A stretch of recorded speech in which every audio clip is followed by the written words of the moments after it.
situation in New York State. We are monitoring every word of that press briefing. Cuomo is clearly trying to ratchet up the pressure on President Trump by asking for some specific federal actions. He says the feds should nationalize the effort to acquire medical supplies because price hikes and competition between states is getting in the way.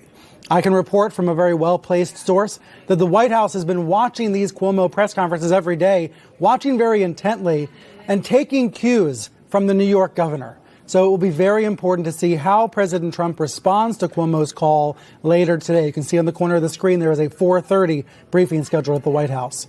Governor Cuomo also calling on the Army Corps of Engineers to erect temporary hospitals, telling New Yorkers all elective non-critical surgeries will be called off starting Wednesday, and urging folks in New York City to stay home and get out of the parks.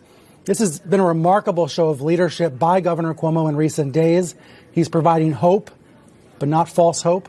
So we're resetting here on Reliable Sources. We have the CEO of AT&T standing by, the chief content officer for Netflix, three of the world's top newsroom editors. We're going to get to all that next hour. But first, let's review what we've heard from Governor Cuomo with Dan Rather and Carl Bernstein. Carl, what was the most important message you heard from Governor Cuomo? Real leadership of the kind the President of the United States should have provided to the American people throughout this crisis and has not. On the specifics, the governor wants the Defense Procurement Act not only invoked, but used to compel American manufacturers to give the country, the hospitals, the healthcare system what it needs. He's been very eloquent about this. He and the other governors, and Larry Hogan, who's chairman of the National Governors Conference, Cuomo is vice chairman, they are showing the kind of leadership that we need in this country. And in terms of that act, it provides. We have a president of the United States who has shown authoritarian tendencies throughout his presidency. He now has the opportunity to use the vast authority of the presidency to do what needs to be done to make it possible for this health crisis to do what it can in this country to the maximum. And what the governor is saying is, Mr. President, I'm working with you. It's time for you to use all of the power at your command to lead the American people and help the American healthcare system and our state and city. And as you mentioned, Carl, other governors are doing the same. Illinois Governor J.B. Pritzker is calling for the same federal action. Let me show what was said on Jake Tapper's program just a little bit earlier today.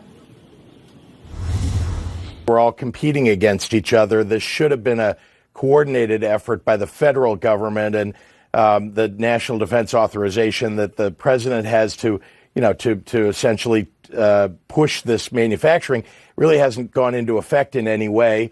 And so, yes, we're competing against each other. We're competing against other countries. It's a wild west, I would say, out there. And indeed, we're overpaying, I would say, for PPE because of that competition. So to Dan Rather, your reaction? Well, first of all, this was a very strong performance, another strong performance by Governor Cuomo. And it echoes the kind of performance I think the American people are looking for, aching for, yearning for out of their president. Now, Cuomo does not have the kind of eloquence that would be ideal in these circumstances. This is a great opportunity for President Trump to respond to Cuomo. I would say, Brian, that the one thing that stood out to me that Cuomo hit on several times, and that is the price gouging. The price gouging that's going on for masks, gowns, the ventilating machines. If I'm any judge, and I may not be, but I think the thing that people are beginning to really boil about is this business of price gouging. And the president can put a stop to a lot of that. He can't put a stop to all of it. He can put a stop to a lot of that by using the power of the presidency, which is the basic message, as Carl Bernstein has pointed out in the Governor Cuomo performance today, is the governor practically begging the president to use the powers of the presidency to do such things as reduce this kind of gouging. And frankly, as a reporter, I'd like to know who it is that's doing the gouging. Let's have some names, some actual names of people who are doing this. It's But a great point. it'll be interesting to see how President